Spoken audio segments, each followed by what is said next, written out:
وەکو بەڕێستان ئاگادارن مەرزی چێلێ ناوچەیەکی شاخاویە و ساڵانە لە وەرزستاندا بەفرێکی زۆری لێ دەبارێ.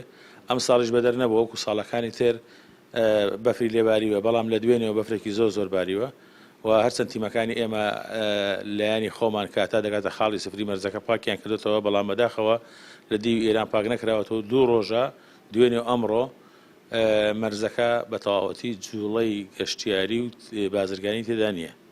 هەمە هەنگیمان لەگەڵیان کردووە لەگەڵ تەرەفی ئێرانی، چاوەڕێ دەکرێت کە سپینی ئیشەڵا مەرزەکە ببێتەوە لەلایەن تەرەفی ئێرانەوە، چونکە لە ئێمە هەرکراوەوە دوێنێ کارمەندانمان کارمەندانی پاسەپۆرت لەوێ تاکو سەعاتێک چاوەڕێیان کردو مەرزەکان بۆ نەکراوەتەوە.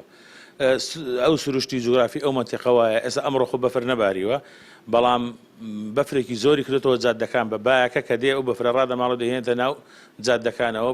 پێویستە ڕۆژانە ئەو شوێنە خایان بکرێتەوە. ئێمە وەکو حکوومەتی هەرێمی کوردستان و وەکو وەزارەتی دارایی و ئابووری هیچ کێشەیەکی و مانعێکی قانونی یا ینی هونەری و ئیداری کارژێڕی نییە بۆ ئەو مەرزە نەبێتە مەرزی ڕسمی.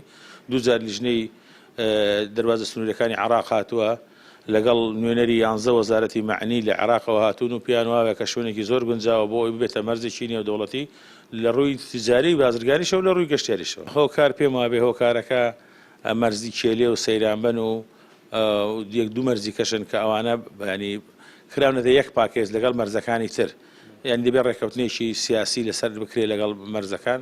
تەنها ئەوەیە کە تەنها جەنابی ڕئیس وەزەرای عێراق ئیمزای کە ئەو مەرزە ڕسمیە.